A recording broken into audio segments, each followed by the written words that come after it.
Alors, nous sommes aujourd'hui avec Jean-Yves Ourmand, qui est un fier représentant de la culture quimpéroise et qui a favorisé la venue à Quimper pour la première fois en 1966 d'Alan Stivell, que nous avons eu l'occasion hier d'entendre à la cathédrale Saint-Corentin. Donc, moi, ce que j'aimerais savoir, Jean-Yves Ourmand, c'est comment vous avez rencontré Alan Stivell la première fois?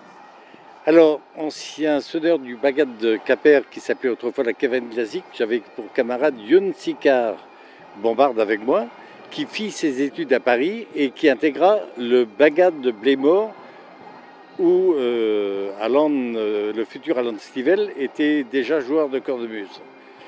Donc, leur sympathie a amené Alan à venir à Quimper avec son camarade Youn, avec lequel je t'ai signalé qu'ils ont formé un duo de sonneurs de couple après et qui ont été champions de Bretagne en sonneurs de couple. Donc Youn Sikar, mon ami, m'a amené à rejouer de la bombarde avec lui pour intégrer le Bagad de Blémore. Alan venait donc à Quimper chez lui. Il m'arrivait aussi de l'héberger. Et pour quelle occasion, au printemps 1966, il s'est donc retrouvé chez moi et il avait déjà commencé à chanter au centre américain du boulevard Raspail à Paris, au fameux Oud Daddy de Rochman. Donc, Alan, j'avais des acquaintances d'un petit bar à Quimper qui s'est appelé ultérieurement Chez Bichou, qui a acquis une certaine notoriété là-dessus, situé derrière la préfecture de Quimper. Je commençais à y mettre les pieds et un jour j'ai demandé à la patronne, Michou en l'occurrence, lui a annoncé qu'un de mes amis que je logeais chantait. Est-ce qu'on ne pourrait pas faire une petite soirée? Ça a été accepté. Donc le premier concert d'Alan, qu'il atteste sur différents écrits, fut chez Michou, à 7 avril 1966, d'une manière assez confidentielle parce que le bar était un petit bar, quoi. Voilà. Donc, Chez Missou, ça se situe à quel endroit? J'ai énoncé derrière la préfecture de Quimper. Derrière la préfecture, de Quimper, voilà. Donc, j'ai aussi intégré le Bagad de Blémore et donc, comme bombarde, il m'est arrivé de jouer donc avec eux en 66, l'année où ils ont été champions de Bretagne à Brest. J'ai fait les fêtes de Cornouailles avec eux ici. J'en ai encore quelques photos de ce passage lorsque Blémore était vêtu toujours de l'uniforme scout des scouts d'Europe de Paris, Blémore. Voici donc. Et nos liens avec Alan ont perduré. Il m'est arrivé donc que j'étais à Landbyway. On avait toujours des contacts quand j'étais à Paris. Je fréquentais beaucoup Alan. Je suis arrivé travailler d'octobre 68 à décembre 70. Et Alan était un de mes amis privilégiés sur Paris, qui m'a aussi permis de connaître un peu tout ce qui était du monde folk en France, à travers en particulier le club folk Le Bourdon, n'est-ce pas? Certains pourront se référer à Wikipédia pour voir un peu toutes les origines. Et voilà donc mon monde sur la musique traditionnelle est venu de cette rencontre avec Alan, puisque je fréquentais le centre américain. Ça m'a permis de reconnaître tous ces gens-là qui ont fait différents disques sous le nom de Mélusine, de Grand-Mère Funivus, folk, John Wright, Catherine Perrier, mon amie Catherine, etc., etc., Claude Besson. Ils m'ont permis aussi de partir avec eux dans un groupe de 15 au Québec en 1970, par le biais de l'Office franco-québécois. Et donc d'aller faire un voyage de collectage au Québec, en particulier dans la région qui s'appelle la Beauce. Où vous avez rencontré Luc Lacourcière? Alors oui, où j'ai effectivement rencontré, on s'est retrouvé chez Luc Lacourcière. Le seul souvenir, à Beaumont sans doute, le seul souvenir de lui que j'ai, c'est la maison sur les bords du Saint-Laurent et son bureau là-haut, derrière une grande baie vitrée, un peu là que j'ai revue. Bon, ce sont des souvenirs qui remontent à 1970.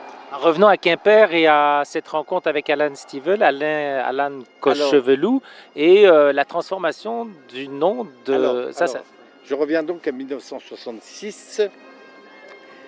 Allende bénéficie d'un logement à Quimper, sur le quartier de Locmaria, dans ce qui est devenu depuis quelques années un restaurant, qui s'appelle actuellement la Feuillantine, mais qui était la maison de Marc Lebert, des tissages de Locmaria, des ateliers de tissage traditionnels, cravates, etc.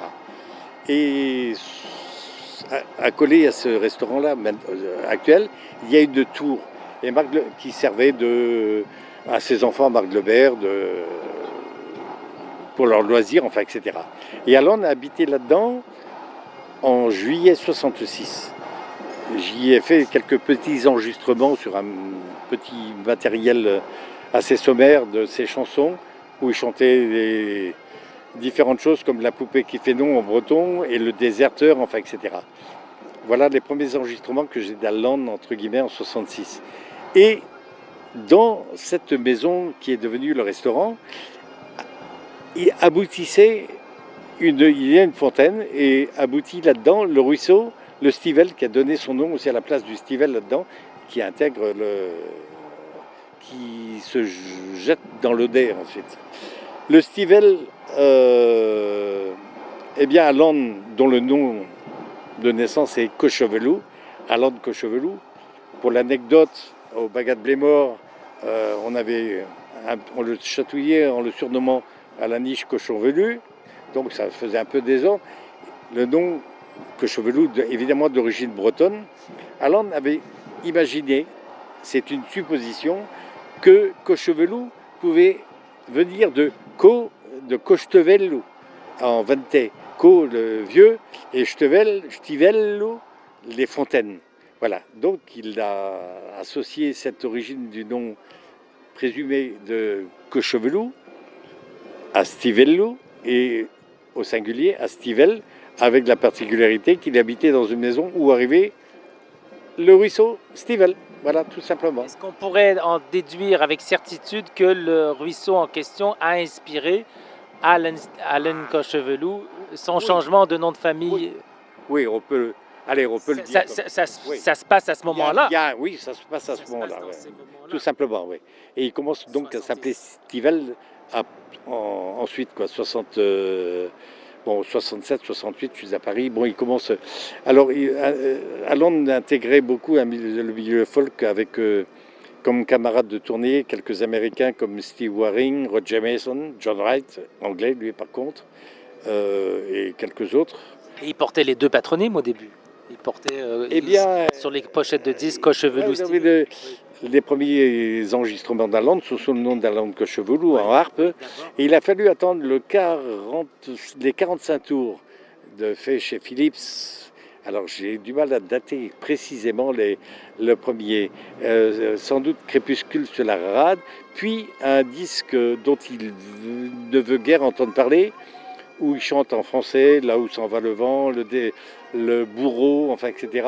Avec un enregistrement qui ne lui a pas du tout plu, des enregistrements d'un des mes rois, je crois, et où on entend très peu la harpe, enfin, etc. Il était un peu mécontent, il a failli même changer de maison de disque. J'étais avec lui à ses côtés à ce moment-là.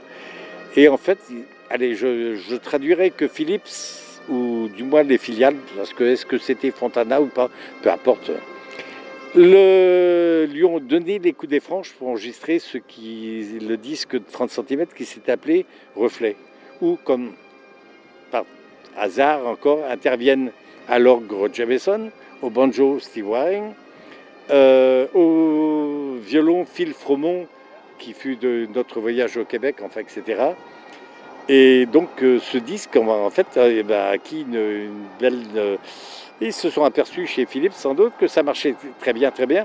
Ça a permis à Allende a donc eu un peu les coups des franches pour prévoir ce qui allait devenir le fameux concert de l'Olympia. Voilà. D'accord. Est-ce que, concernant la question du ruisseau, du restaurant et du changement de nom, vous auriez une petite information à rajouter, ou vous pensez que c'est à peu près... Parce que ce qui est intéressant, c'est de savoir que Nous avons hier rencontré l'épouse d'Alan Stivell et ma foi, vous semblez avoir un meilleur souvenir qu'elle de ce qui s'est passé à l'époque, en tout cas, ou même peut-être lui. Alors voilà, vous étiez un témoin direct et avez donc une excellente mémoire de ce qui s'est passé. Oui, c'est sûr. Mais le lien de Stivell à La Fontaine, oui, il est indiscutable. Indiscutable quand même. C'était une opportunité, c'était un choix bénéfique, puisque ce nom est... Il y venait souvent à l'époque à Quimper, où il était, oui. Il était de quel endroit lui à l'époque? Il habitait à Vincennes, à Vincennes dans la banlieue parisienne, oui. D'accord, il était en banlieue. Oui, en banlieue, oui. Mais alors quand je l'ai rencontré donc quand je suis arrivé en 68, il fréquentait déjà celle qui allait devenir son épouse, Marie-Jo, n'est-ce pas? Et il logeait du côté de La Fourche à Paris, là-bas, dans le 18e, je crois, autant que je m'en souvienne, où j'allais les rencontrer de temps en temps. Pour l'anecdote, on se remémorait ça avec Marie-Jo. Hier soir, elle avait un peu oublié.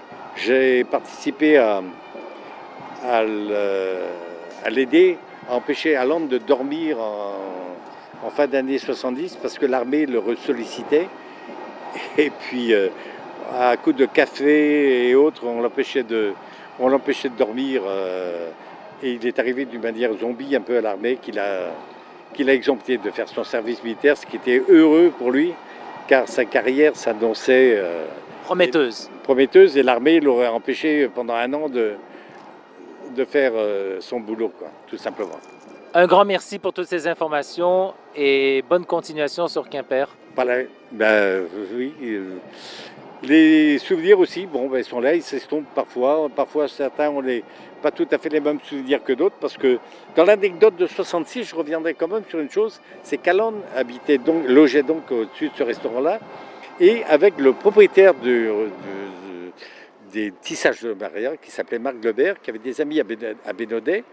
Eh bien, nous sommes allés tous les trois, Alan, Marc Lebert, le patron, dans sa voiture, dans sa 2 chevaux, je m'en souviens très bien, faire un concert dans le restaurant qui s'appelait Castelmore, où un garçon serveur que je connaissais, un Quimpérois, servait. Et en fin de repas, il m'a dit ton copain, j'aimerais bien le rencontrer. Alors je les ai mis en lien la semaine suivante tous les deux. Et ce garçon-là s'est appelé ensuite Dan Abraz et il a fait la carrière avec Alan qu'on connaît, quoi, tout simplement. Voilà mes liens avec Alan, avec Dan, enfin, etc. Un grand merci pour ces informations.